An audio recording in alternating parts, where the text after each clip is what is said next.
A'udzubillahi minasyaitonirrajim. Bismillahirrahmanirrahim. Robbi a'udzubika min hamazati sayatin wa a'udzubika robbi ayahdurun. Robbi shrahli sodri wa yassirli amri wahlul 'uqdatam min lisani yafqahu qauli. Assalamualaikum warahmatullahi wabarakatuh.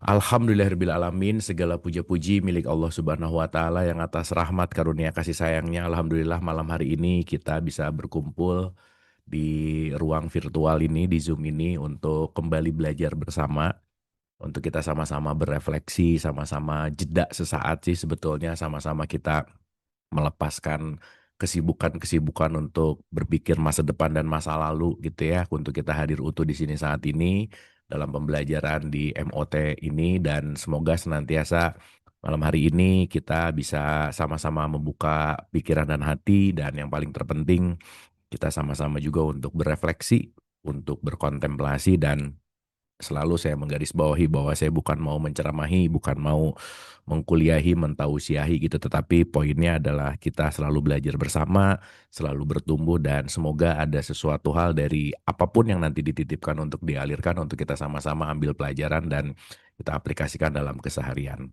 Salawat serta salam itu juga kita lupakan, kita sampaikan kepada seluruh nabi dan rasul, wabil khusus baginda besar kita Rasulullah Muhammad Sallallahu Alaihi Wasallam, kepada para sahabat-sahabatnya, tabiin-tabiin, pemuka-pemuka agama, wali-wali Allah, pejuang-pejuang bangsa, dan senantiasa sampai kepada kita sampai akhir zaman. Amin, amin ya Allah ya Rabbal Alamin.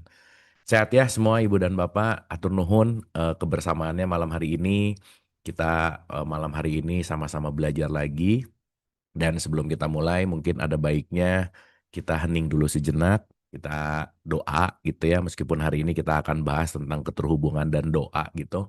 Kita hening sebentar, kita santai dan rileks, wabil khusus kita doakan kedua orang ibu bapak kita tentu saja, dan siapapun yang terlebih dahulu meninggalkan kita, dan siapapun yang sedang sakit dalam musibah, wabil khusus ini ada dari saudara kita, dari suaminya Ibu Muni nih yang sekarang lagi dirawat di rumah sakit. Kita sama-sama doakan, dan siapapun kita doakan, dan wabil khusus juga kita bermunajat gitu malam hari ini untuk dialirkan dan dilancarkan mendapatkan pengetahuan, hikmah, dan kesadaran.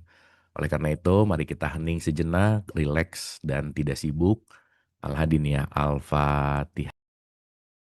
Amin, amin, amin ya Allah ya Rabbal Alamin. Hatur nuhun, terima kasih. Semoga senantiasa kita sudah hadir utuh di sini saat ini, dan kita sama-sama belajar, sama-sama membuka pikiran dan membuka hati.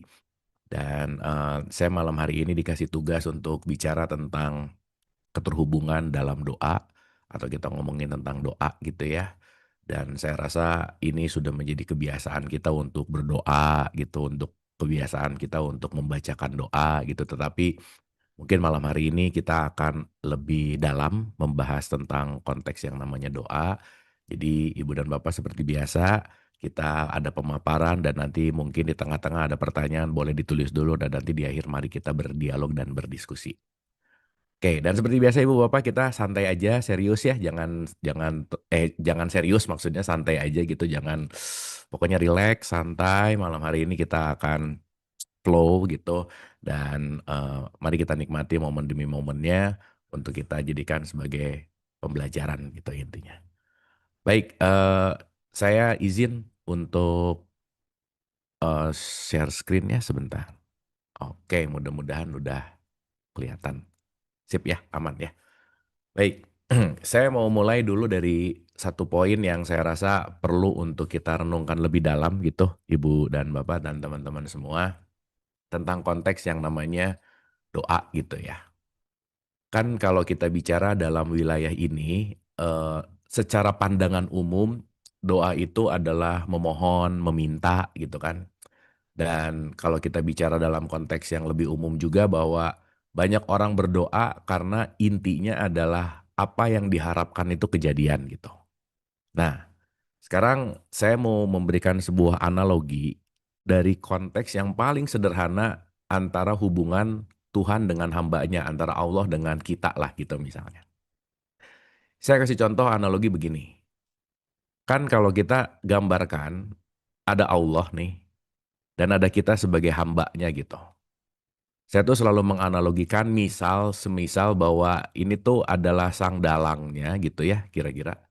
Ya kita tuh adalah wayangnya lah gitu. Ini paling hal yang paling mudah aja untuk kita sederhanakan gitu. Nah, yang menarik adalah kalau dalam hubungan antara dalang dan wayang itu kan mau nggak mau, suka nggak suka, konteksnya adalah bagaimana wayang mengikuti apa yang diinginkan oleh dalang, kan gitu ya intinya. Makanya kalau kita pakai analogi di mana wayang mengikuti dalang, seharusnya wayang ini punya satu poin di mana intinya dia hanya menghambakan diri kepada dalang gitu. Gitu ya. Berarti kalau kita berbicara tentang menghambakan, menghambakan itu kata kuncinya adalah berserah total gitu. Jadi apapun yang dialirkan oleh dalang, ya wayang cuman bisa ngikutin gitu intinya. Apapun yang digerakkan oleh dalang, wayang ya bisa ngikutin aja sih gitu intinya. Nah cuman kan kalau pakai analogi yang agak lebih dalam lagi nanti kita akan paham bahwa kalau konteks yang namanya doa nih, mana sih yang lebih relevan dengan analogi ini? Apakah doa itu keinginanku yang dipanjatkan kepada Allah agar Allah mengabulkan keinginanku, atau aku menjalankan apa yang diberikan oleh Allah kepadaku gitu. Itu kan dua hal yang sangat berbeda gitu ya. Dimana saya rasa rata-rata ya ini juga dalam penelaahan gitu ya, dalam bertahun-tahun ini saya melakukan research gitu. Kadang-kadang orang itu merasa berdoa kepada Allah, tapi itu agak tersembunyi juga bukan berdoa sih gitu. Jadi kadang-kadang bukan doa, tapi dalam tanda petik rada-rada ngatur gitu kira-kira. Ya, rada-rada memberikan komando gitu. Sehingga seakan-akan Allah itu adalah divisi tempat pengkabulan keinginanku, di mana ketika nanti keinginan yang gak kejadian, langsung berburuk sangka tentang konteks bahwa Allah tidak mengabulkan doa atau keinginanku gitu. Itu poin yang terjadi. Nah, sekarang yang jadi pertanyaan berikutnya adalah bagaimana mungkin Allah tidak mengetahui keinginan kita ataupun nanti kita mengerti bahwa jangan-jangan kita melihat dalam konteks doa ini bukan sesuatu yang esensi gitu. Karena ya balik ya, tergantung dari level kesadaran seseorang tentang konteks yang namanya berdoa ini pasti punya hal yang berbeda-beda gitu. Nah, jadi saya ingin menggarisbawahi dulu bahwa doa itu bukan masalah keinginanku yang akan terjadi, tetapi konteksnya adalah justru bagaimana aku menerima apa yang diberikan oleh Allah itu sendiri gitu. Karena kita pakai premis yang paling esensial yang perlu kita sadari dalam kehidupan ya teman-teman ibu dan bapak. Segala sesuatu yang terjadi pada hidup kita itu pasti seleranya Allah gitu. Bukan seleranya kita, bukan. Jadi nggak bisa kita memaksakan selera kita kepada Allah untuk terjadi karena kenapa? Hidup itu bukan seleranya kita, bukan inginnya kita, tetapi segala sesuatu yang proporsinya paling tepat yang sudah diberikan Allah kepada kita gitu. Gitu ya. Ini dulu nih, nanti kita akan mengerti sehingga nanti kita paham juga bahwa ya maaf banget ya, beda antara baca doa dan berdoa gitu. Apalagi sekarang udah lebih menarik lagi bahwa doa itu dihafal gitu. Jadi sebuah hafalan yang formal dengan bacaan tertentu, kalau doa untuk ini adalah begitu, doa untuk itu adalah begitu, doa untuk A adalah begini dan seterusnya, pun itu ya nggak apa-apa juga sih. Secara struktur sosial kan memang sudah terjadi gitu. Tetapi poin yang paling terpenting kita bagi dua nih ya. Jadi ini saya bikin analogi satu dan ini saya bikin analogi dua dulu. Sehingga nanti kita ngerti step by step, part by part supaya nanti kita paham bahwa konteks esensi doa itu apa sih sebenarnya gitu. Ya, nah yang nomor dua, kata kuncinya begini, ada berdoa dan ada baca doa gitu. Ini dua hal yang sangat berbeda. Karena ketika seseorang membacakan doa, apalagi seperti rangkaian formal konteks tulisan yang dibaca gitu, tapi orang yang membacakan doa belum tentu dia berdoa kepada Allah tuh belum tentu gitu. Gitu ya. Sehingga nanti kita mengerti bahwa berdoa itu sebetulnya ya saya tuh sering banget ditanya gini sih teman-teman ibu bapak. Kang, yang paling bagus tuh doa pakai bahasa Arabnya atau pakai terjemahannya, pakai Latinnya atau pakai apa gitu. Sekarang pertanyaannya, komunikasi sama Allah tuh emang pakai kata-kata gitu? Itu pertanyaannya. Apakah Allah mendengar kata-kata kita gitu? Apakah Allah nggak ngerti bahasa yang kita maksudkan gitu? Masa kan nggak mungkin ya bahasa Allah cuman bahasa Arab gitu. Kan yang menciptakan semua bahasa juga Allah gitu intinya. Berarti kalau kita bicara dalam konteks ini, esensinya adalah bagaimana konteks yang namanya berdoa ini justru bukan urusan dalam konteks kata-kata. Karena nanti kita mengerti bahwa komunikasi kita dengan Allah itu kalimat atau kata-katanya kuncinya pada gelombang sebenarnya. Nanti kita paham gitu ya. Sehingga mulut ucapan berdoa baik tapi gelombangnya nggak nyambung itu nggak bisa gitu. Kenapa? Karena kalau kita mau bicara dalam konteks keterhubungan dengan Allah itu adalah keterhubungan gelombang sebetulnya. Maka sama pernah kita bahas ya kalau misalnya paling gampang radio itu dia bisa mendapatkan sinyal dari apa namanya dari channel tertentu karena dia terhubung dengan gelombang yang pas. Apakah itu AM atau itu FM, itu akan pas dengan konteks gelombang yang diterima gitu. Makanya si receiver ini kalau tidak menyamakan gelombangnya dengan gelombang yang sesuai atau kita bicara tentang gelombang ilahiyah gitu, maka nggak akan terhubung. Makanya gelombang ini contoh nih ya, nggak bisa dong kalau kita mau ngobrol atau dalam tanda petik berdialog atau dalam tanda petik doa terhubung kepada Allah. Let's say Allahnya ada di FM tapi kita mainnya di AM gitu, ya nggak mungkin. Dan FM pun itu kan banyak banget gelombangnya. Jadi nanti kita akan mengerti bahwa konteks keterhubungan ini tidak dalam konteks yang namanya suara, kata-kata, tapi nanti kita ngerti bahwa kata kuncinya adalah pada gelombang gitu.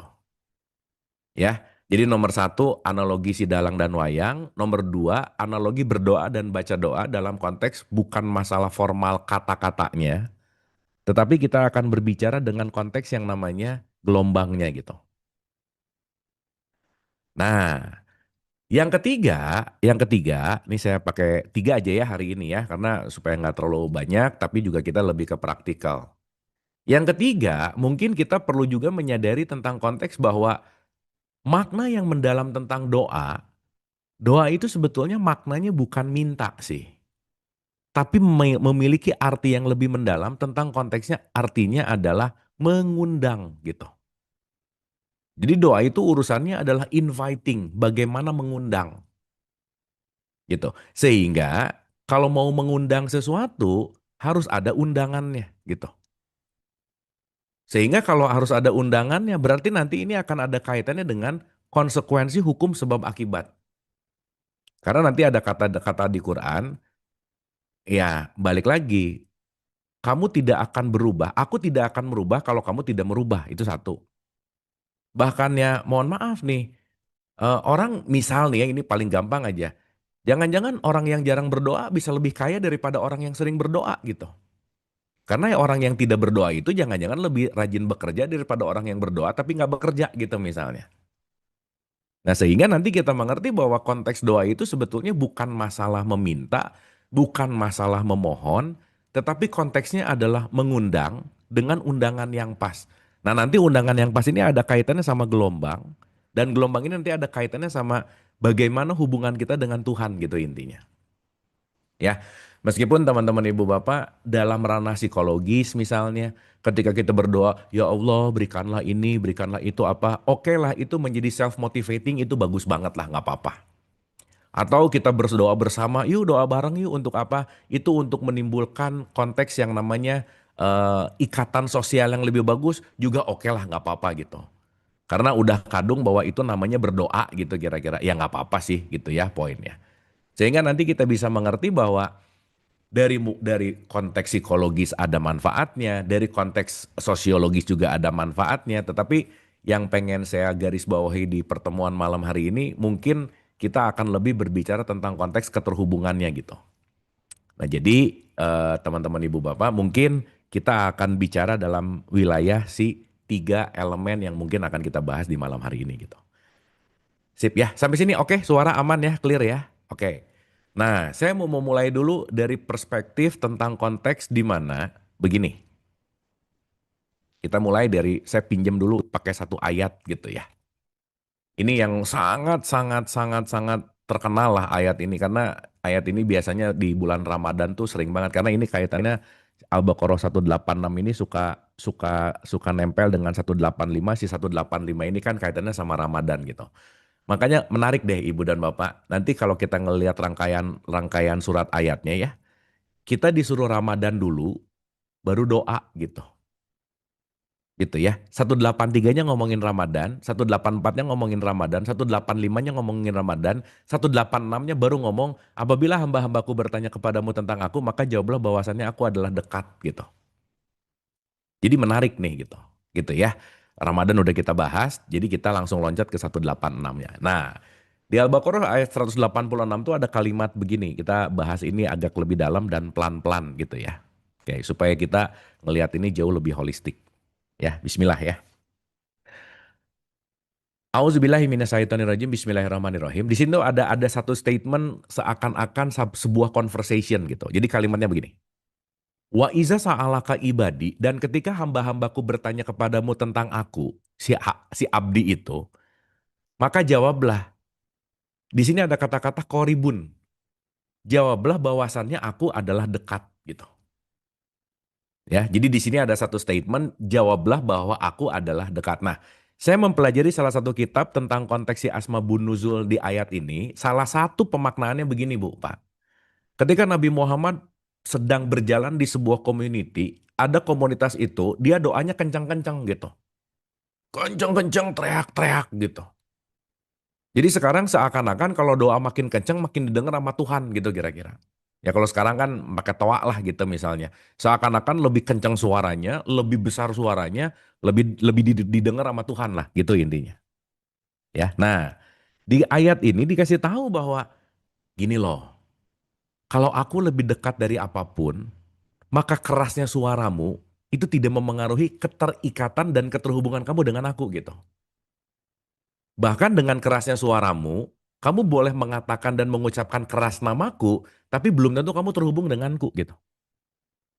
Sehingga kata kuncinya bukan masalah volume, bukan masalah tempat, bukan masalah waktu, bukan masalah ruang. Kenapa? Bagaimana kamu dan aku akan terpisah sementara aku meliputi gitu. Ya, ini kita harus garis bawahi dulu. Nah, saya mau gambarin dulu gini, Ibu dan Bapak. Contoh nih ya. Supaya ini juga kita agak sedikit mengkritisi tentang konteks tempat-tempat yang menjadi ijabahnya doa paling dekat gitu misalnya. Kan menarik ya. Masa sih sekarang doa di depan Ka'bah jauh lebih didengar daripada doa di depan Monas gitu misalnya. Doa di Tasik nih ya, nih kan teman-teman Tasik gitu. Masa doa di Tasik lebih nggak didengar daripada doa di Mekah gitu misalnya. Kan nggak masuk akal gitu. Sehingga kalau kita mengerti dulu dalam konteks yang namanya dan apabila hamba-hambaku bertanya kepadamu tentang aku, maka jawablah bahwasannya aku adalah dekat. Di sini kata-katanya adalah korib. Makanya kita kemarin pernah bahas tentang kurban. Kurban itu artinya adalah kesadaran dekatnya kita dengan Allah gitu. Ya, nah sekarang gini teman-teman ibu bapak. Saya ulang-ulang ini ya. Punten pisan, tapi ya mudah-mudahan ini lebih dalam gitu. Kalau Allah muhit, muhit itu adalah maha meliputi. Berarti kan tidak ada ruang atau tidak ada apapun di luar dia kan gitu intinya. Maka kalau tidak ada sesuatu yang di luar dia, segala sesuatu pasti ada di dalam dia gitu. Pertanyaannya, kalau segala sesuatu yang ada di dalam dia, bagaimana kita punya jarak antara aku dan dia gitu intinya. Karena sekarang ibu bapak katakanlah lagi ada di ruangan rumahnya masing-masing. Ibu bapak mau di ujung kanan, di ujung kiri, di depan, di belakang, tetap aja di ruangan itu gitu. Maka antara aku dan ruangan gak akan pernah terpisah. Antara aku dan segala sesuatu yang meliputi gak akan pernah terpisah. Artinya apa? Antara aku dengan Allah itu tidak pernah ada sesuatu hal yang akan menjarak dalam konteks yang namanya ruang, tempat, dan waktu gitu. Gitu ya. Jadi kita garis bawahi dulu nih teman-teman ibu bapak. Bahwa urusan kita sama Allah gak ada urusan tempat gitu. Kenapa? Ya karena semua tempat adalah dia gitu. Sementara kalau kita bicara dalam konteks Al-Baqarah 115-nya, kemanapun kamu menghadap, di situ adalah wajahnya Allah. Sehingga pertanyaan besarnya adalah, ya punten ya, mohon maaf banget. Berarti bukan masalah waktu yang tepat, bukan masalah tempat yang tepat, bukan masalah bahasa yang tepat, tapi nanti yang akan dimengerti adalah bahasa yang bisa menghubungkan kita dengan Allah tuh urusannya apa sih? Kan itu yang jadi problemnya nanti ada di situ gitu. Jadi jelas ya, nggak ada urusan sama tempat, ruang, bahasa. Ya karena kadang-kadang kan ya aku tuh udah biasa doa pakai bahasa Arab gitu. Kayak nggak afdol aja kalau nggak pakai bahasa Arab. Ya afdol itu bukan berarti mendalami konteks loh, belum tentu gitu. Padahal ibu bapak punten ya, mohon maaf ya. Let's say kita orang Sunda gitu. Kita mengucapkan sesuatu dengan bahasa Sunda yang lebih kita pahami dan lebih kita rasakan dalam hati. Dan berdoa menggunakan bahasa kita sendiri dengan struktur yang beneran kita pahami. Saya rasa kita akan setuju bahwa dengan menggunakan bahasa kita jauh lebih terasa daripada menggunakan bahasa asing, bahasa Arab yang mungkin kita nggak ngerti isinya gitu. Tapi di sini masih banyak perdebatan banget bahwa oh doa yang akan didengar lah, doa yang akan dikabul lah, itu hanya doa yang berbahasa Arab. Bahkan ada satu statement bahwa di alam kubur nanti bahasanya yang akan dipakai bahasa Arab. Saya rasa nggak relevan lah gitu intinya. Sip ya, apalagi di dalam konteks pendalaman esensi, yang kita bicara dalam konteks yang lebih dalam, ini kita nggak ngomongin tentang konteks yang namanya bahasa apa gitu. Jadi clear, kalau tadi ada ayat yang bilang bahwa apabila hamba-hambamu bertanya kepadaku tentang aku, maka jawablah bahwasannya aku adalah dekat. Pertanyaannya Bu, Pak, pertanyaan. Kalau kita diliputi oleh Allah, apa yang membuat kita berjarak dengan Allah? Kan itu poinnya. Yang kita udah pernah bahas. Satu-satunya yang menjarak dan menghijab kita antara aku dengan Allah itu cuma satu. Itulah yang disebut dengan yang namanya kesadaran. Bahwa aku sadar atau tidak itu yang menentukan dalam konteks di mana aku menyatu atau aku terpisah gitu. Sehingga tidak pernah ada tempat yang akan memisahkan kita dengan Allah. Tetapi sedekat-dekatnya Allah dengan kita, kalau nggak sadar Allah akan jauh gitu. Maka yang akan menjadi esensi sebetulnya bukan urusan tempat, bukan urusan waktu, bukan urusan bahasa, tapi urusan pada kesadarannya. Ya, contoh nih, saya kasih contoh nih. Bahkan ini dicontohkan langsung sama Nabi Nuh misalnya. Ini saya belokin dulu dikit ya, supaya nanti kita ngerti bahwa betapa dampak doa ini sangat super esensial gitu. Saya belok dulu dikit aja ya ke surat 11 ayat 45. Ibu Bapak kita tahu bahwa Nuh itu punya problem sama istri dan anaknya gitu. Ya. Dalam artian punya problem di sini, konteksnya adalah Nuh, istri dan anaknya itu nggak mau selaras dengan gelombang atau dengan konteks yang namanya frekuensinya Nuh gitu intinya. Jadi istrinya menolak, anaknya menolak gitu. Ya. Nah, dan kita tahu juga bahwa salah satu kemelekatan terbesar dalam hidup itu adalah anak. Makanya kemelekatan itu bisa menutup kesadaran. Maka sesuatu yang melekat, lebih banyak kemelekatan, itu pasti akan menutup dalam konteks yang namanya kesadaran gitu. Makanya tanpa sadar Nuh doa sama Tuhan. Ini tanpa sadar nih ya. Anyway ibu bapak nanti direnungi ya, kita tuh doa lagi sadar atau lagi nggak sadar sih gitu. Ya, jangan-jangan kita doa memang beneran nggak sadar gitu. Karena jangan-jangan doa hanya rutinitas habits bacaan yang diulang-ulang tanpa ada rasa di dalamnya, tanpa ada sikap hati di dalamnya, tanpa ada keterhubungan di dalamnya, akhirnya jadi rutinitas formal yang kita bacain setiap hari gitu misalnya. Ya. Nah, sekarang kita lihat nih di 11:45. Dan Nuh berseru kepada Tuhannya. Jadi berseru juga, berseru itu salah satu makna dari doa itu juga menyeru juga itu adalah konteks yang namanya doa gitu ya. Jadi doa tuh punya multi perspektif gitu, menyeru, memanggil. Tapi makna esensi yang akan kita dalami hari ini bukan masalah menyeru, meminta, memanggil, tetapi mengundangnya gitu. Oke? Jadi istilahnya ini Nuh lagi doa lah gitu sama Tuhan. Nah dia berdoa gini, ya Tuhanku, sesungguhnya anakku termasuk keluargaku. Nah egonya mulai bermain nih. Egonya main nih di sini. Jadi dia bilang, ya Allah kan ini anak keluarga saya, gitu ceritanya. Dan sesungguhnya janji engkau itu adalah yang benar dan engkau adalah hakim yang seadil-adilnya. Nah, jadi Nuh ceritanya, ya Allah nih anak gimana caranya ya? Selamatin dong anak saya ya Allah gitu. Kenapa kan anak saya? Padahal di satu sisi anaknya nggak mau ngikutin bapaknya. Nah jadi satu pelajaran di sini ya ibu bapak, sesayang-sayangnya kita sama siapapun kita nggak bisa nolong sih sebenarnya. Karena kenapa? Yang akan membuat siapapun tertolong karena dirinya memilih untuk mau ditolong atau tidak. Makanya di 28 ayat 56, kamu tidak akan bisa memberi petunjuk kepada orang yang kamu kasihi sekalipun. Gitu ya. Jadi artinya apa? Ketika Nuh doa gini, Allah jawab nih dengan dialektikanya. Allah berfirman, Hai Nuh, sesungguhnya dia bukanlah termasuk keluargamu.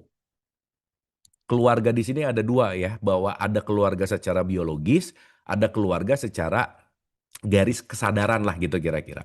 Jadi ada bani, nanti ada macam-macam lah gitu ya. Nanti kalau saya belok ke sini agak panjang, tapi poinnya gini. Ada konteks yang namanya anak biologis, tapi bisa jadi ini konteksnya adalah satu garis kesadaran gitu intinya.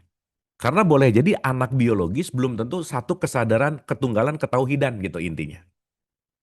Gitu ya. Makanya kan kalau kita bicara dalam konteks yang namanya anak, ya anak itu kan secara biologis, ya tubuh biologis atau garis keturunan itu anak gitu. Tapi belum tentu memiliki ideologis yang sama gitu.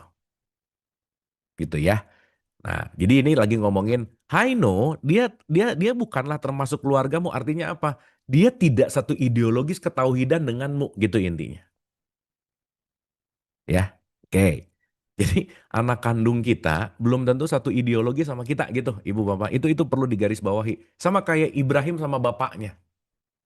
Azar Azar punya anak namanya Ibrahim secara biologis. Tapi anaknya Ibrahim tidak satu ideologis dengan bapaknya gitu.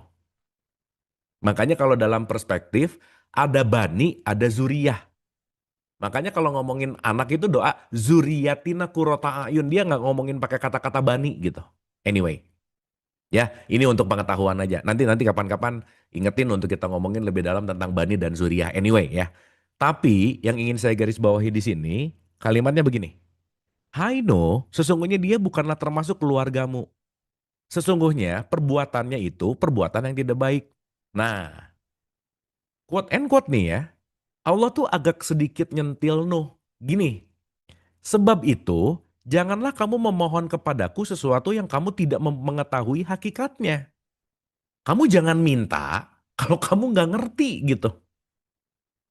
Yang jangan-jangan kamu meminta sesuatu yang konteksnya kamu nggak pahami, tetapi bukan keinginanku kata Allah untuk terjadi, tapi jangan-jangan kamu memaksakan egomu untuk aku mengabulkan apa yang kamu mau gitu.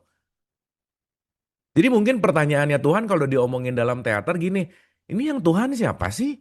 Kok kamu jadi yang jadi ngatur saya gitu intinya. Kan gitu poinnya. Makanya kan teman-teman ibu dan bapak yang bisa kita lakukan dalam hidup adalah saling menginspirasi dan menjadi saling teman untuk bertumbuh gitu. Dan kita nggak usah terbebani dengan apapun yang dilakukan oleh orang di luar kita. Karena kenapa? Itu bukan kuasa kita. Nanu, ini seakan-akan mengambil beban yang bukan bebannya gitu. Mikirin bahwa ya Allah kalau bisa anak saya selamatin. Lah Allah ngomong kalau anak kamunya nggak mau diselamatkan. Meskipun kamu bapaknya ini loh rada lebay ya. Meskipun kamu seorang nabi. Tapi anaknya nggak ngikutin ideologis ketuhanan kamu kepada aku. Itu bukan urusan kamu gitu.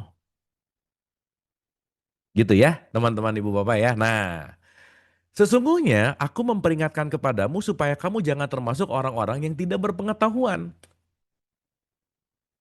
Ini bahasa Quran kan lemes gitu ya. Tidak berpengetahuan sekarang punten-punten misalnya kalau kita pakai bahasa gaul yang beda yang sekarang sehari-hari. Ya kamu jangan bego dong gitu kira-kira Bu. Dalam artian kamu jangan sampai nggak punya pengetahuan tentang doa gitu. Yang jangan-jangan konteksnya kamu meminta sesuatu yang keluar dari apa yang sudah aku fitrahkan. Nanti kita ngerti sebentar lagi gitu. Oke ya. Nah, habis gitu, ntar ini jadi kecil ya. Bentar ya Ibu Bapak ya Qurannya. Saya gedein dulu supaya kelihatan. Punten sekedap. Ulang ya. Nah, setelah terjadi conversation gitu, ketika Allah bilang bahwa jangan sampai nggak berpengetahuan. Nah, Nuh berkata, ya Tuhanku, sesungguhnya aku berlindung kepada Engkau dari memohon kepada Engkau sesuatu yang aku tidak mengetahui hakikatnya. Dan sekiranya Engkau tidak memberi ampun kepadaku dan tidak menaruh belas kasih kepadaku, niscaya aku termasuk orang-orang yang merugi. Jadi Nuh baru menyadari, oke deh ya Allah, next time saya mau doa kalau saya ngerti hakikatnya deh gitu.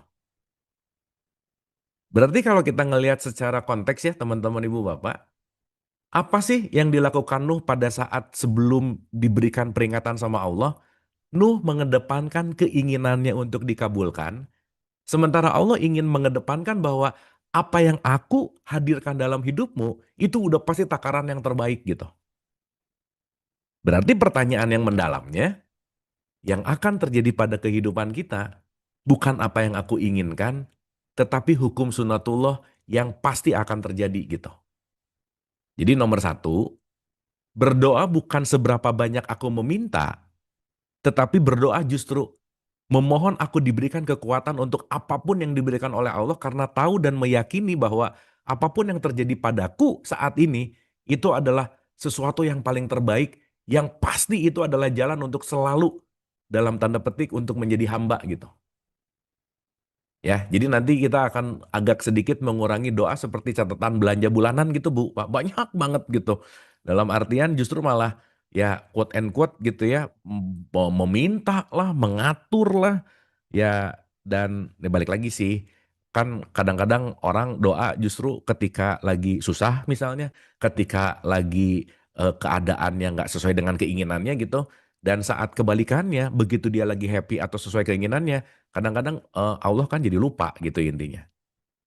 Gitu ya. Nah, jadi di fase yang pertama ini, saya rasa poin yang paling terpenting nomor satu adalah bukan masalah keinginanku yang terjadi, tetapi justru penyelarasan keinginan dengan kenyataan. Justru doa yang terbaik adalah bagaimana aku siap selalu menerima kenyataan gitu. Jelas ya, karena yang akan membuat kita chaos dalam hidup sebetulnya adalah keinginan yang nggak selaras dengan kenyataan. Over expectation bahasanya gitu. Mau-maunya kegedean, ekspektasinya lebih besar dari realitas gitu. Nah, jadi saya balikin dulu, sampai kenapa Nuh diberikan sebuah dialektika tentang doa. Berarti kata kuncinya adalah, ya meskipun ibu bapak saya ulang-ulang ya, pembahasan ini kalau buat anak TK, SD, SMP kan rada nggak susah lah gitu. Makanya ketika ada anak TK, SD, SMP, udah ya kamu berdoa ya, that's fine, that's okay. Setidaknya ketika mereka berdoa kepada Allah, memohon atau apa minta, seenggaknya dia punya satu kekuatan di dalam dirinya untuk tetap ada harapan gitu. Dan that's okay gitu. Tapi saya rasa dalam pertumbuhan kesadaran kita yang mungkin udah nggak di kelas TK, SD, SMP lagi, kita mulai menyadari bahwa ternyata cara doa kita harusnya agak berubah dong gitu. Masa dari TK, SD, SMP minta mulu, ngatur mulu, sampai sekarang minta lagi, ngatur lagi gitu. Dan akhirnya lebih disadari bahwa ternyata kok lebih banyak doa yang nggak kejadian ya gitu.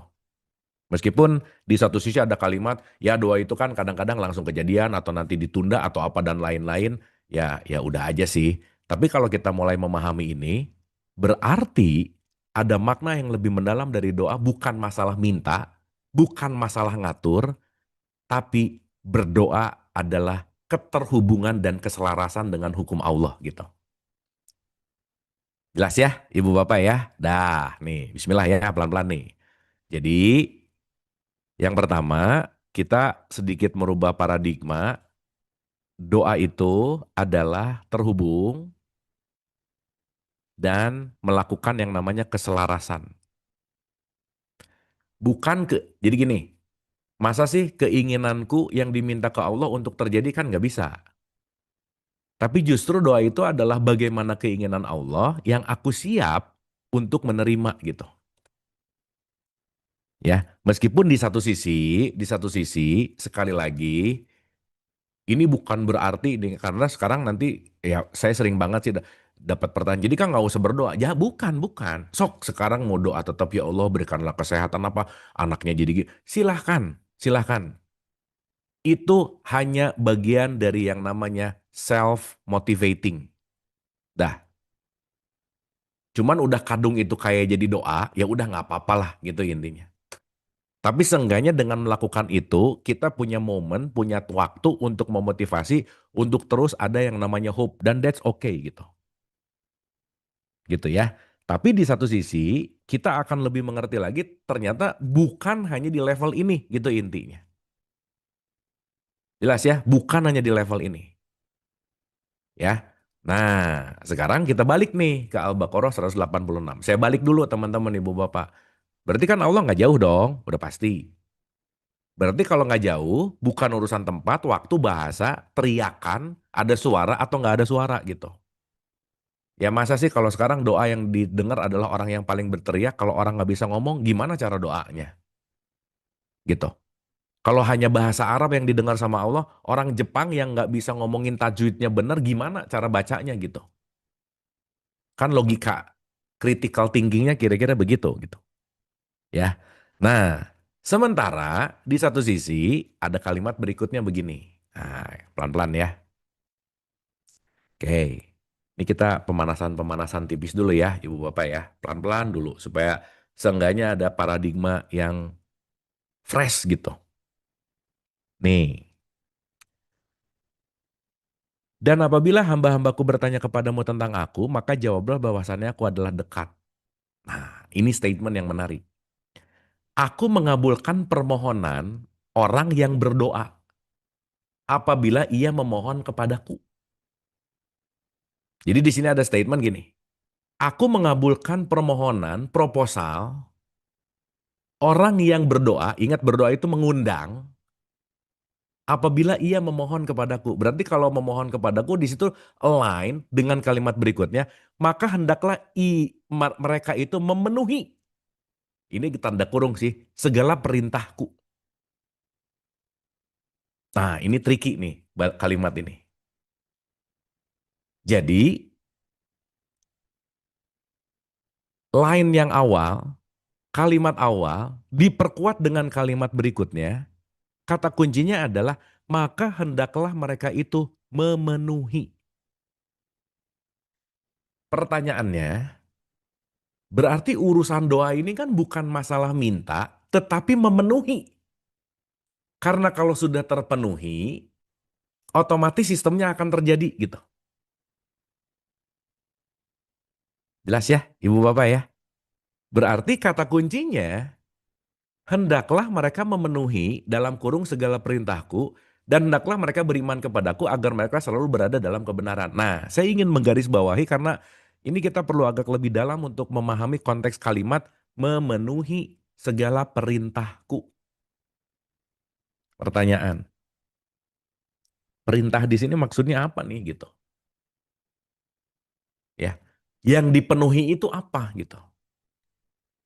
Sehingga ada relevansi antara memenuhi perintah dengan aku mengabulkan permohonan orang yang mengundang, itu intinya. Nah, sekarang saya mau kembali dulu nih, supaya nanti kita ngerti. Konteksnya adalah begini. Teman-teman, ibu bapak yang dirahmati oleh Allah, kita udah bahas ini di beberapa pertemuan yang lalu. Jangan lupa, dalam menjalani segala bentuk kehidupan keseharian dalam kesemestaan, itu Allah tuh nggak ngurus kita satu-satu. Jadi nggak ngurus si Abu sendiri, Bu Silvi sendiri, Pak Mehmet sendiri, Bu Sri sendiri gitu. Kang Yodi sendiri, nggak gitu poinnya. Tetapi dengan membuat satu sistem besar, makanya salah satu sistem Allah disebut sebagai yang namanya Rob, gitu intinya. Makanya ada kata-kata Robul Alamin. Rob itu adalah sistem, Rob itu adalah alat untuk konteksnya, dalam konteks yang namanya sistem, untuk membuat segala sesuatunya berjalan sebagaimana konteks yang dikehendaki oleh Allah itu sendiri gitu.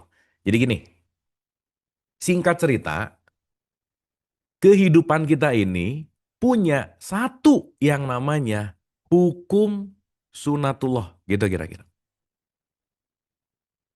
Jelas ya?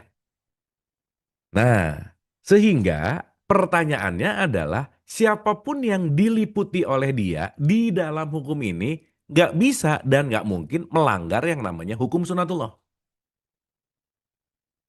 Nah, supaya kita agak lebih dalam memaknai tadi, maaf nih ya, menjalankan perintah Allah itu bukan masalah kita rajin sholat aja, bukan. Kenapa? Orang rajin sholat tapi nggak selaras dengan hukum sunatullah, berarti dia tidak selaras dengan Rob, dia tidak selaras dengan Allah, gitu intinya.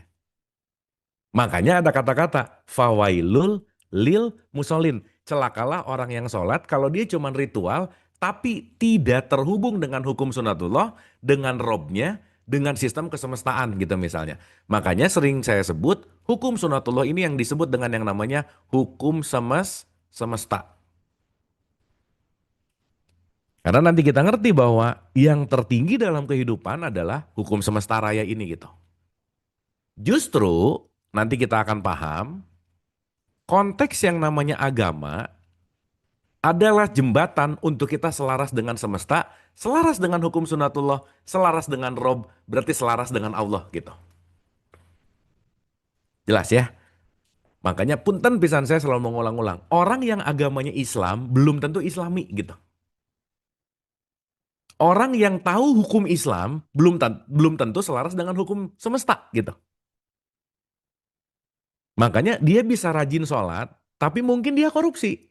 Korupsi nanti dalam tanda petik ya, salah satu bahwa yang namanya korupsi, dia nanti nggak selaras dengan hukum sunatullah gitu salah satunya. Misalkan, ya. Jadi nanti kalau kita memahami hukum tertinggi dalam hidup adalah apa? Hukum sunatullah. Sunatullah itu apa? Hukumnya Allah.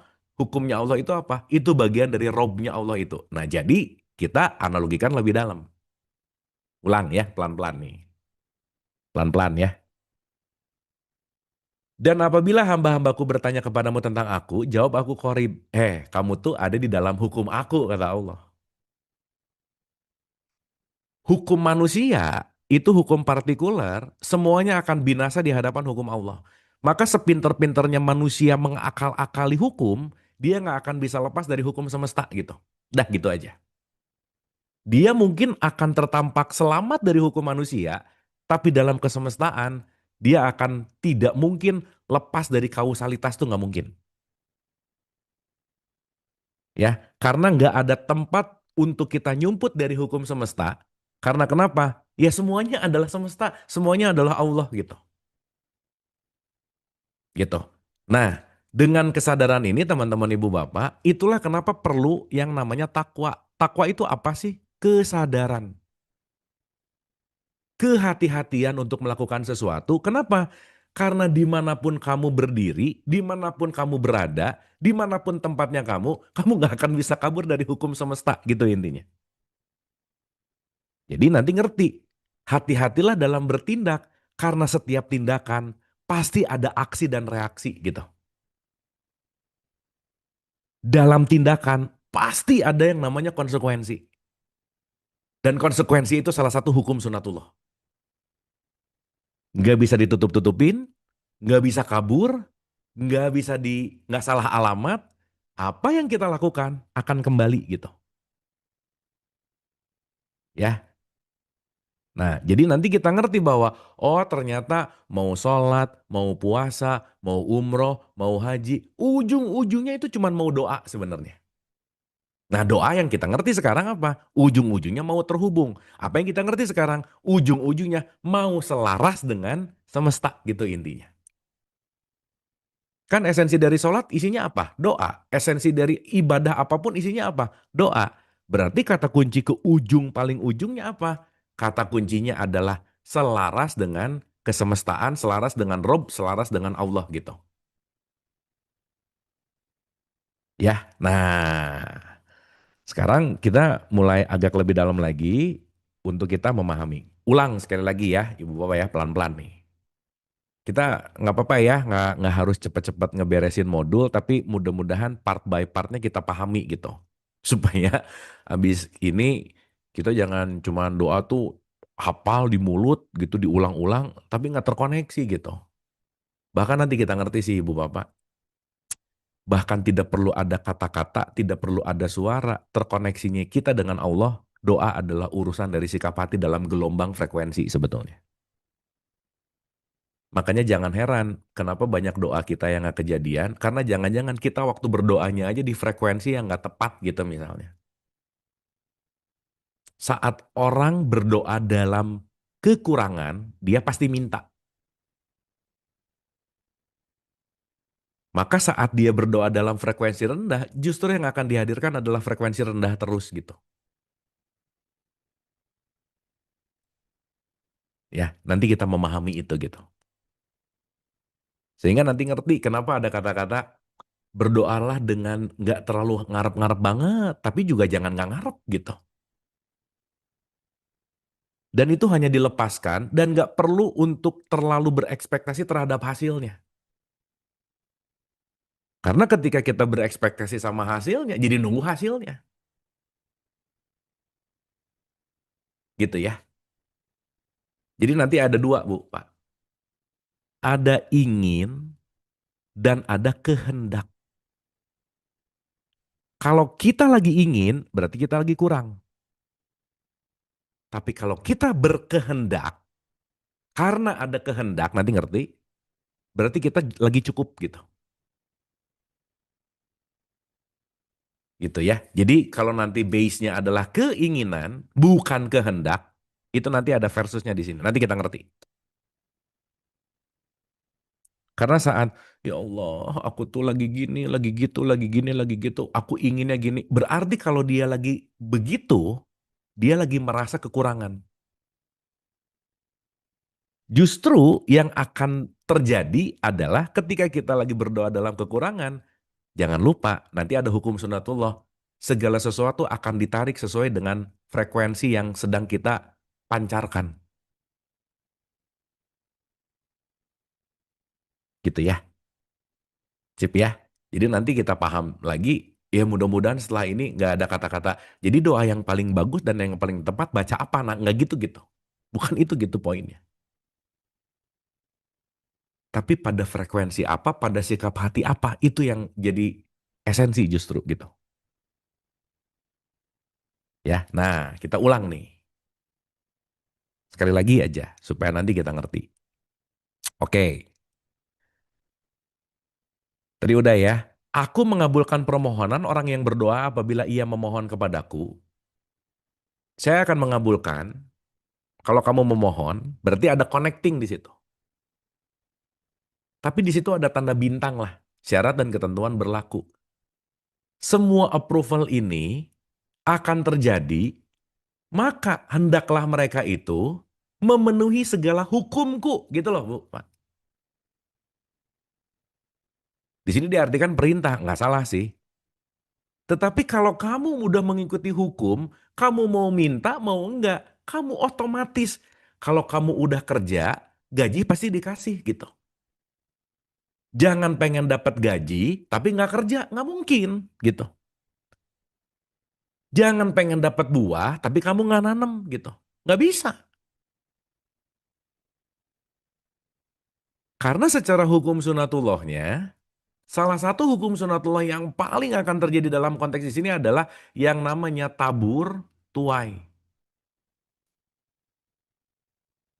Sehingga kalau kita mengerti tentang tabur tuai, jelas dong, aku tidak akan merubah keadaan suatu kaum kalau kamu tidak merubah. Satu, segala yang terjadi kepadamu, itu kan 13 ayat 11. 42 ayat 30-nya bilang, segala sesuatu yang terjadi pada dirimu itu tergantung dari perbuatan tanganmu sendiri. Dua. Dan banyak sekali konteks di mana yang akan mengatakan sebagai satu sistem di mana tidak mungkin terjadi buah kalau tidak ada sesuatu yang konteksnya ditanam gitu. Nah, berarti kan kalau begini ya Ibu Bapak, kalau kita mengerti dalam konteks ini gitu.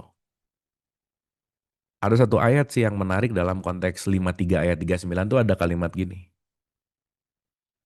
Dan bahwasannya seorang manusia tiada memperoleh selain apa yang telah diusahakannya. Berarti, anyway, usaha itu dalam bahasa Arab itu masa'a. Ini nanti satu akar kata juga dengan sa'i. Makanya dalam haji yang kemarin kita bahas, itu ada sa'i tuh. Makanya di sa'i itu ada lari-lari kecil. Itu artinya apa? Usaha dong gitu. Karena kenapa? Adilnya hukum semesta itu tergantung dari bagaimana kamu melakukan usaha gitu. Karena kalau kita bicara dalam konteks yang namanya usaha, semua konteks apapun yang berbuah tergantung dari bagaimana kita mencintai atau melakukan prosesnya dalam bentuk yang namanya menanam gitu intinya. Nah, berarti Ibu Bapak teman-teman semua sekarang kita udah mulai ngerti. Oh, kalau gitu doa itu lebih banyak actionnya daripada kata-katanya. Doa itu lebih banyak melakukan hukum sunatullah daripada minta-mintanya, daripada bunyi-bunyinya, daripada bacaan-bacaan formalnya gitu. Bahkan ibu bapak kan aneh ya, misal orang begitu nanam cabai, setelah nanam cabai doa, ya Allah semoga tumbuh cabai. Lah kamu nggak usah doa cabai aja kalau kamu nanam cabai, ya pasti keluar cabai lah gitu. Paham ya? Yang jauh lebih aneh lagi, nanam cabai tapi doa, ya Allah semoga tumbuh durian. Nggak mungkin. Kenapa? Bagaimana nanam cabai keluar durian? Karena hukum sunatullah yang namanya tabur tuai, apa yang kamu tanam, itu yang kamu tuai. Apa yang kamu lakukan, itu akan beresonansi gitu. Nah jadi, gak mungkin kita akan ngerti doa kalau kita tidak selaras dengan hukum sunatullah. Itu yang esensi yang ingin disampaikan dulu di malam hari ini gitu Bu. Pak. Artinya apa? Kita udah bahas ya, ada hukum tabur tuai, ada hukum perputaran, ada hukum tarik-menarik, ada hukum energi, vibrasi, frekuensi, ada hukum repetisi, ada hukum proyeksi. Banyak banget lah gitu. At least nanti kita bisa bahas ini satu persatu lebih mendalam gitu. Tetapi poin pentingnya, sekencang apapun doa kita tapi ngelawan hukum sunatullah, udah jangan harap lah gitu. Karena yang akan terjadi ketika kita selaras dengan hukum sunatullah, gak usah banyak kata-kata. Kalau kamu nanam, pasti berbuah. Hanya urusan nanti tentang konteks yang namanya musim, waktu, kapan berbuahnya, tapi apa yang kamu tanam pasti akan berbuah gitu. Berarti kata kuncinya adalah bagaimana kalau kamu kembali kepada hukum sunatullah. Di situ akan terjadi sesuai dengan konsekuensi yang gak akan pernah bisa kita tolak bahwa pemahaman konteksnya berarti ketika aku tunduk dengan hukum sunatullah, itulah konteks yang disebut dengan yang namanya salah satu pemaknaan doa gitu intinya.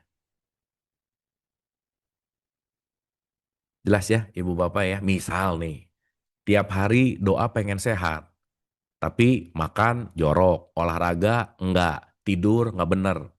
Tapi doa terus pengen sehat, ya nggak bisa lah gitu misalnya. Artinya apa? Segala bentuk apapun yang terjadi, ini saya mudahkan nih ya. Dari semua hukum yang paling mudah, kata kuncinya adalah konsekuensi. Dah, itu aja. Esensinya adalah pada yang namanya konsekuensi gitu.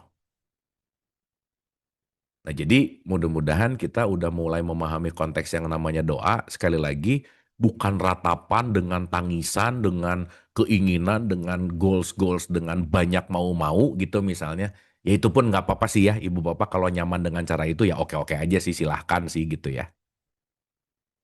Tapi akan jauh lebih esensi ketika kita mulai menyadari, oh oke, ternyata pada dasarnya ini lagi nggak berbicara tentang apa yang aku inginkan, tetapi saat kita sudah memenuhi syaratnya, tidak akan ada yang bisa menolak gitu. Saya mau keluar negeri, Bu, Pak. harus melalui yang namanya custom, imigrasi. Kalau visanya oke, pasportnya oke, tiketnya oke, semua izinnya oke, nggak ada alasan untuk custom untuk menolak saya bisa saya pergi itu nggak bisa.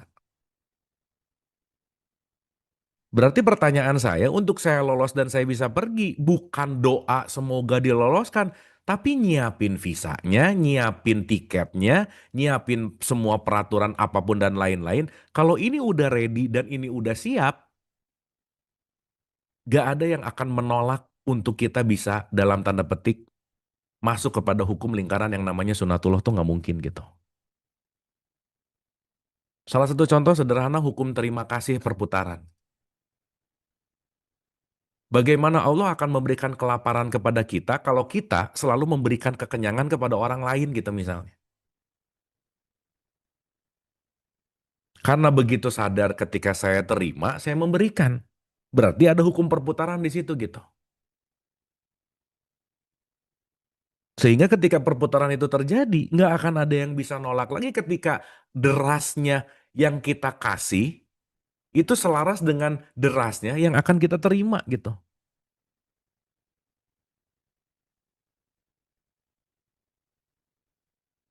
Ya, dapat ya teman-teman ibu bapak ya. Sehingga ya balik lagi nih. Ini sekali lagi nih ya, mungkin kita karena udah terdogma dan terdoktrin gitu tentang pembacaannya atau apa itu oke lah ya. Tapi saya rasa yang jauh lebih concern adalah apakah aku sudah selaras dengan hukum sunatullah gitu. Udah itu aja. Saat aku sudah selaras dengan hukumnya, tidak ada apapun yang akan menolak untuk terjadi konteks dari semua yang namanya konsekuensi gitu. Gitu ya. Punten konsekuensi itu sama dengan istiqomah. Nah, sebentar lagi saya bahas ke situ. Gitu. Ya. Nah, jadi nomor satu nih ya, bintang satunya, doa kaitannya dengan keselarasan dengan konteks yang namanya sunatullah. Itu nomor satu. Ya, jadi nomor satu sekali lagi, berdoa bukan kerangkaian kata-kata, berdoa bukan formal bagaimana kita membacanya. Berbeda antara baca doa dan berdoa. Berdoa adalah usaha kita untuk selaras dengan hukum sunatullah. Itu nomor satu. Ya. Hukum sunatullah apa aja? Nanti kita bahas satu-satu ya. Ini banyak, ada sekitar 20 gitu. Tapi yang paling simpel, hukum sunatullah yang akan terjadi adalah yang disebut tabur tuai. Dah. Atau nanti yang disebut dengan yang namanya konsekuensi. Kita hanya akan mendapatkan sesuatu yang kita lakukan. Dah itu. Sebaliknya, kalau nggak pengen dicubit, ya jangan nyubit. Kalau nggak pengen dijelekin, ya jangan ngejelekin. Kalau sekarang komplain, kenapa ya kok aku dapatnya yang buruk-buruk terus? Ya jangan-jangan kita selalu melakukan yang buruk-buruk juga gitu ya intinya. Ya, sehingga nanti kita ngerti bahwa oh, segala sesuatu yang datang ke kita itu selaras dengan apa yang kita lakukan. Nah, itulah nanti yang akan membawa ketakwaan kepada kita gitu. Karena kan teman-teman ibu bapak mohon maaf lah ya. Dalam ranah nanam, menanam, melakukan 98% kita tuh nggak sadar. Karena didorong oleh habits gitu. Nggak sadar loh kita tuh ngomongin orang, ngejelekin orang, ngomongin orang, ngejelekin orang. Begitu sadar, begitu ada orang yang balik ngejelekin kita. Terus kita ngomong, kok aku dijelekin ya padahal aku tuh nggak pernah ngejelekin orang. Bukan nggak pernah, kamu nggak sadar aja suka ngomongin orang gitu. Kenapa? Karena rata-rata 98% yang kita lakukan bentuknya adalah habits otomatis gitu. Ya makanya Quran bolak-balik mengingatkan jadilah orang takwa, jadilah orang takwa, jadilah orang yang waspada terhadap tindak tanduk, perilaku, ucapan. Sebisa mungkin apa yang kamu ucapkan benar-benar kesadaran bukan karena kebiasaan, apalagi pancingan gitu. Ya, dapat ya? Oke. Nah, jadi di nomor satu ini sekali lagi di Al-Baqarah 186 kalau ada kata-kata aku akan mengabulkan, maka penuhi segala perintahku. Maksudnya, ya semua hukumnya diikutin dong gitu. Karena saat hukumnya diikutin, nggak akan ada yang bisa nolak juga gitu. Nah sekarang yang kita sering pertanyakan gitu ya, punten pisan mohon maaf.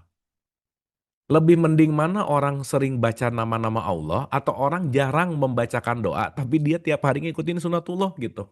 Itu yang pertanyaan besar. Maaf banget ya. Mungkin kita sering melihat orang-orang di luar kita yang nggak seiman, nggak seagama, yang kita, dia tuh ya jarang tahajud, ya jarang sholat, jarang doa, jarang ke masjid, tapi kaya mulu. Ya iya, kenapa? Kita nggak pernah ngeliat, jangan-jangan dia lebih selaras dengan sunatullah daripada orang yang rajin ke masjid gitu. Sementara yang rajin ke masjid, nyinyir mulu gitu misalnya. Iri mulu, dengki mulu gitu. Gitu ya. Nah, jadi kalau udah mulai ngerti ini, nanti kita akan menyadari sekali lagi, konteks esensi yang nomor satu adalah bagaimana terhubung atau selaras dengan hukum sunatullah. Ya, nanti hukum-hukumnya kita akan kita akan pahami satu-satu. Nah, yang kedua nih, yang kedua, bintang yang nomor dua nih.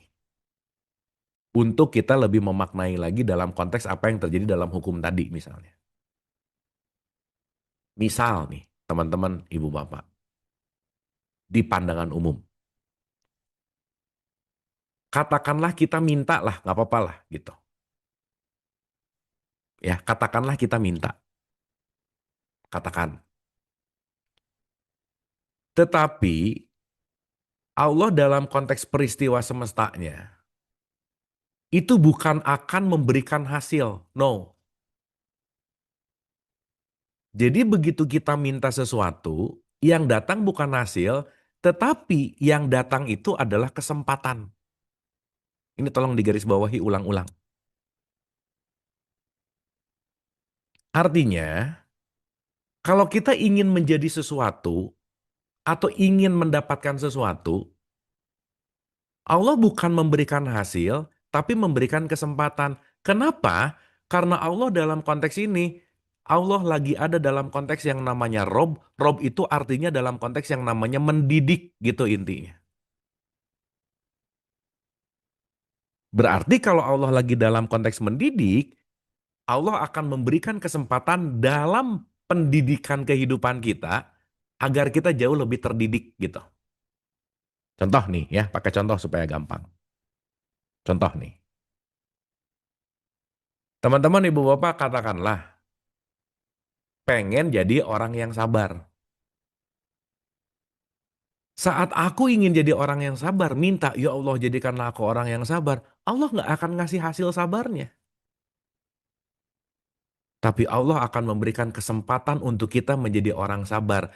Dengan menghadirkan orang nyebelin, sakit, kesusahan, penderitaan, macam-macam.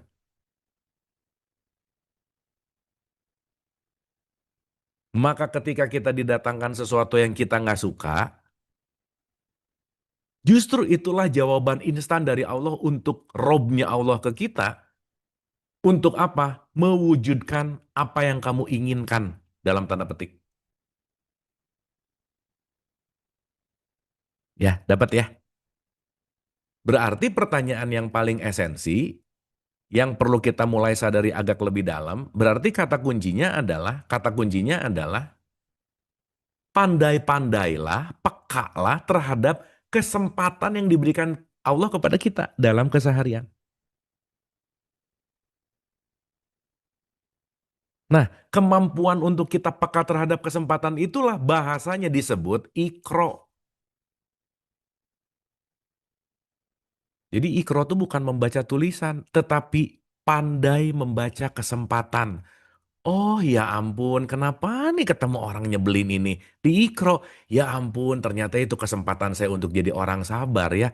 Berarti orang yang menyebalkan datang kepada aku, Allah lagi ngerob, lagi ngedidik. Supaya aku sesuai dengan apa yang aku minta menjadi orang yang sabar gitu misalnya. Jelas ya ibu bapak ya? Ya Allah, jadikanlah aku keluarga yang sakinah. Nah, ngedoain pengen tuh gitu. Sakinah tuh kan tentram. Berarti kalau pengen tentram, dikasih kesempatan untuk menjadi tentram, dikasihlah keributan-keributan gitu.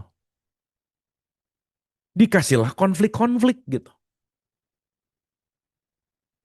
Sehingga ketika konflik datang, kesempatan untuk kamu bisa menyaingi satu sama lain. Karena tanpa yang namanya konflik, bagaimana kita akan memaafkan dan menerima dan lebih saling menyayangi.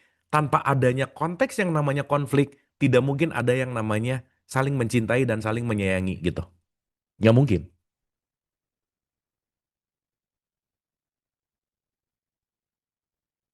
Gitu ya, teman-teman ibu bapak ya. Sehingga kalau kita ngelihat ini sebagai perspektif konteks di mana ya sebenarnya punten pisannya mohon maaf, semua kesempatan itu setiap detik tuh ada lah gitu kira-kira.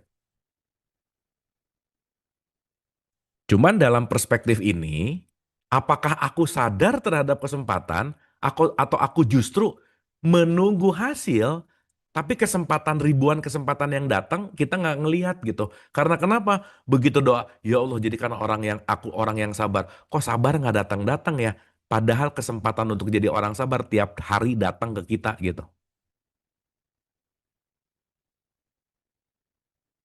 Berarti kita lagi ada di dalam wilayah goals minded gitu. Fokus kepada hasilnya, tapi tidak peka terhadap kesempatannya gitu. Ya Allah jadikanlah aku orang kaya. Dipecat dari kantornya. Kenapa ya Allah aku pengen jadi orang kaya malah dipecat. Ya iya kenapa? Kalau kamu kerja 9 to 5, kamu nggak punya waktu lebih banyak lagi. Kamu tersita. Jangan-jangan kamu tidak ngikutin passion kamu gitu misalnya. Dan kesempatan itu akan diikro dan akan dipahami justru dalam beberapa saat setelah kita masuk ke wilayah pertumbuhan kesadaran gitu.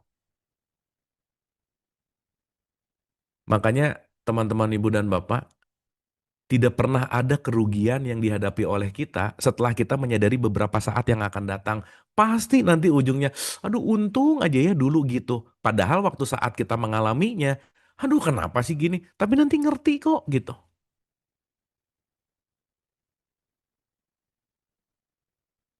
Sehingga nanti kita ngerti juga sih, segala bentuk apa yang kita inginkan nggak kejadian, bukan masalah tidak dikabulkan. Itu bentuk penyelamatan karena kenapa? Ada tempat yang lebih baik yang sudah pas takarnya dengan kita gitu. Jadi sesuatu yang nggak kejadian, udah pasti kita lagi dibelokin ke tempat penyelamatan. Maka yang nggak kejadian itu bentuk dari penyelamatan sebetulnya. Karena kenapa? Wadahnya belum siap, waktunya belum tepat, konteks kesemestaan tadi kalau kita bicara dalam wilayah yang namanya apa namanya istilahnya lah jatuh temponya kalau bahasa saya belum pas gitu intinya.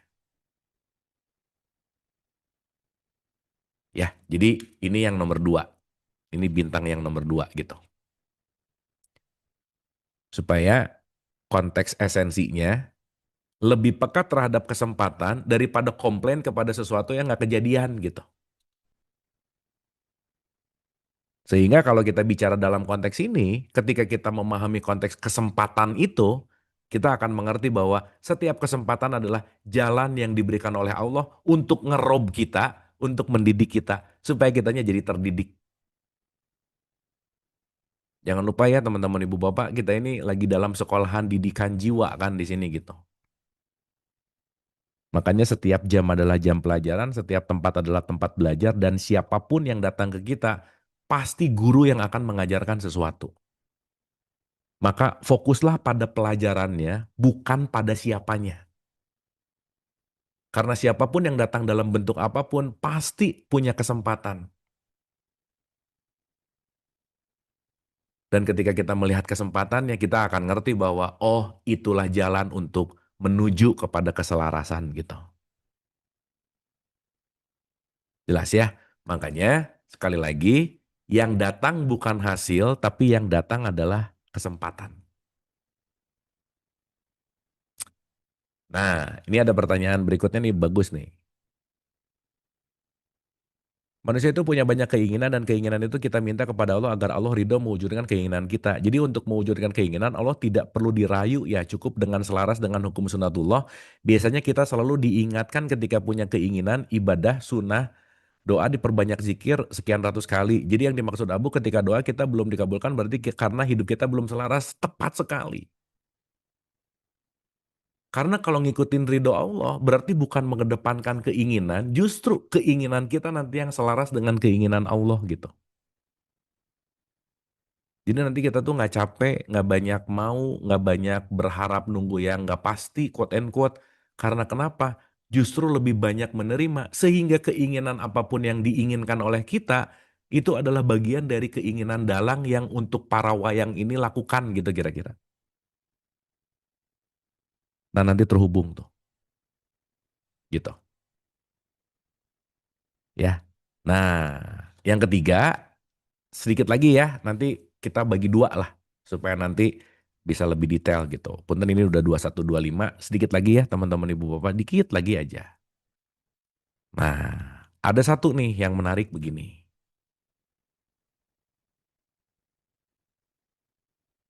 Apa yang kita vibrasikan, itu yang akan menarik gitu.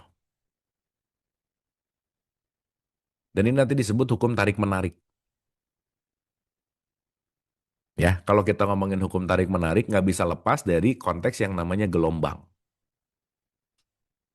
Makanya pernah kita bahas ya, nanti ada hukum energi, dia pasti punya vibrasi, dia pasti punya frekuensi gitu. Nah, apapun yang terjadi nanti pasti ada proyeksi dan tergantung dari bagaimana konteks nanti saya sering sebut dengan sikap hati atau frekuensinya gitu. Ya. Nah, oleh karena itu, saya mau pinjam dulu si tabel ini yang saya selalu pakai ya supaya kita mulai eh, ya ulang-ulang lah ya. Ntar ya, saya pinjam dulu si tabelnya. Mana ya? Ntar ya, Ibu Pak, saya nyari dulu. Nah, nih, tes. Contoh nih, kalau kita bicara dalam konteks nih ya, setidaknya ini memudahkan kita untuk mengerti kita lagi ada di frekuensi mana gitu. Supaya doa bukan permasalahan apa yang diucapkan, tapi sikap hati kita ada di level apa.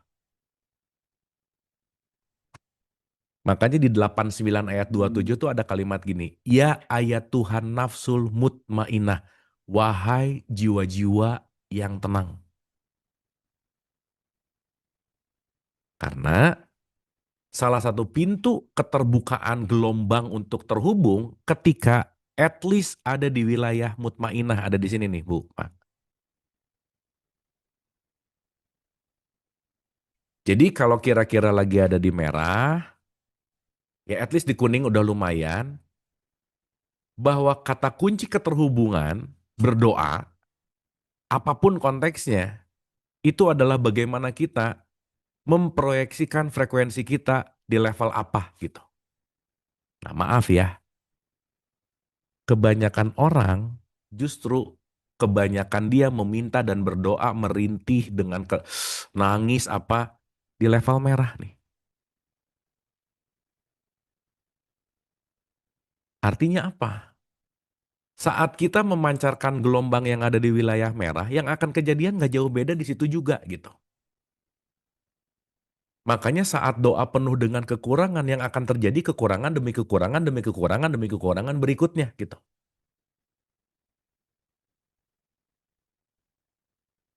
Ya.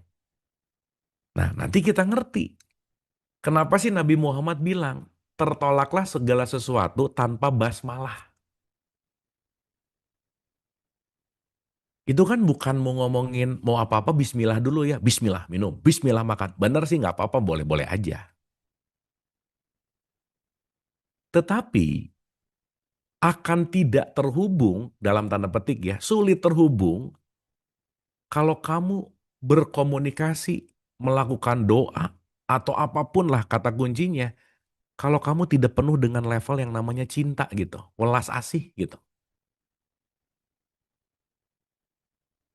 Makanya kira-kira kita banyak minta misalnya ya doa di wilayah-wilayah di merasa tidak berharga, menyalahkan eksternal, apalagi ngedoain orang-orang di luar kita supaya A, B, C gitu. Gitu ya. Ini saya ngambil analogi dari beberapa dialog gitu ya teman-teman ibu bapak. Kadang kalau orang yang terlalu fanatik dalam religiusitas gitu misalnya, dia akan merasa paling surga dan orang lain neraka gitu. Pertanyaannya, kenapa sih kita nggak ngedoain mereka juga untuk ada di surga aja sih gitu? Bukan untuk kita, ya udah mereka wilayah kafir gitu, wilayah gelap, wilayah neraka kita. Nah, konteks-konteks ketika ada di level amarah dan lawamah, itu kita lagi jauh dari mutmainah gitu misalnya.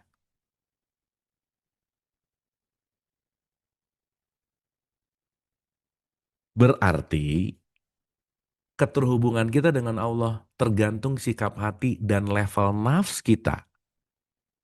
Mau di level amarahkah, di level lawamahkah, mulhamahkah, tapi kira-kira yang akan menjadi level yang aman, quote and quote aman, itu kalau kita setidaknya ada di level 500 nih. Atau yang disebut dengan yang namanya mutmainah gitu.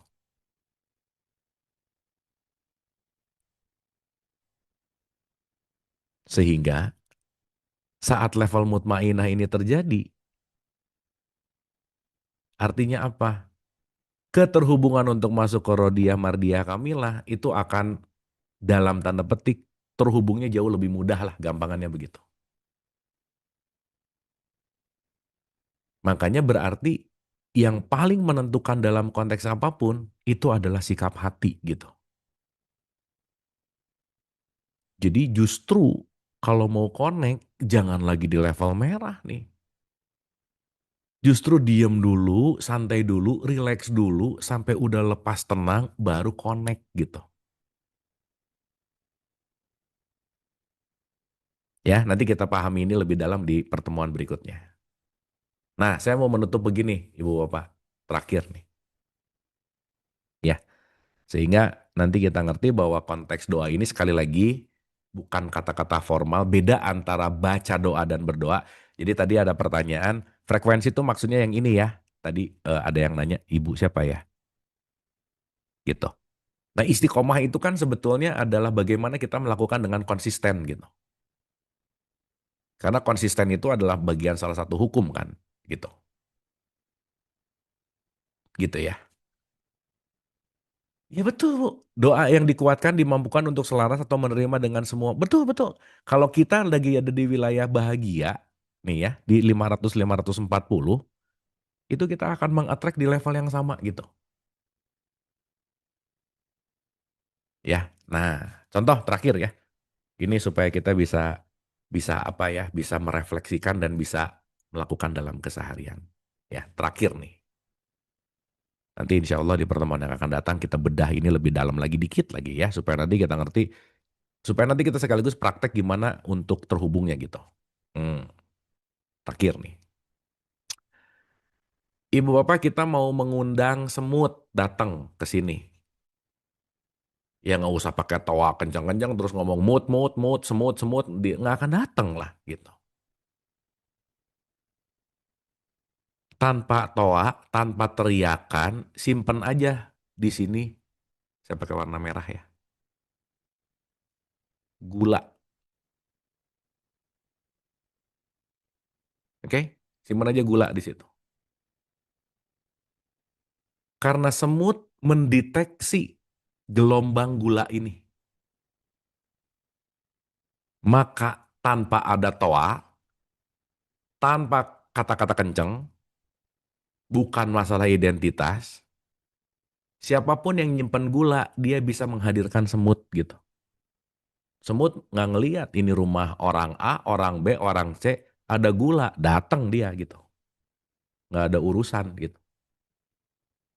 Karena semut nggak ngeliat identitasnya. Meskipun di wadah ini ditulis, ada tulisan gula. Semut nggak ngebaca tulisannya, tapi semut mendeteksi rasanya. Inilah yang disebut value gitu.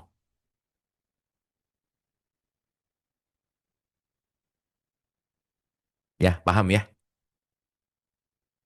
Nah, yang menarik lagi, di satu rumah tulisannya gula sih. Benar. Tapi isinya garam gitu. Ini yang hijau. Tetap mau tulisannya segede-gede gaban ya gula gitu. Tapi dalamnya garam. Semut nggak akan datang juga sih ke sini gitu.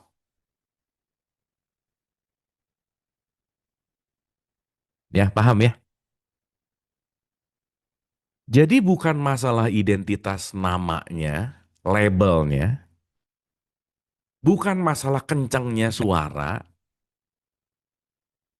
tapi bagaimana value manisnya yang membuat semut itu datang. Nah, kalau kita ngomongin Tuhan, karena dia adalah zat welas asih, maka yang akan mengundang dia hadir bukan siapa kamu, bukan identitasmu, tapi sikap hati yang penuh welas asihmu lah yang menjadi undangan terbaik untuk Allah hadir ke dalam diri kita gitu. Disitulah makna Bismillahirrahmanirrahim. Bahwa Rahman dan Rahim itu hadir di dalam value jiwaku gitu misalnya. Maka value itu yang mengundang Sang Maha untuk hadir gitu. Disitulah dikatakan bahwa la sautin wala harfun kalau Nabi Muhammad bilang.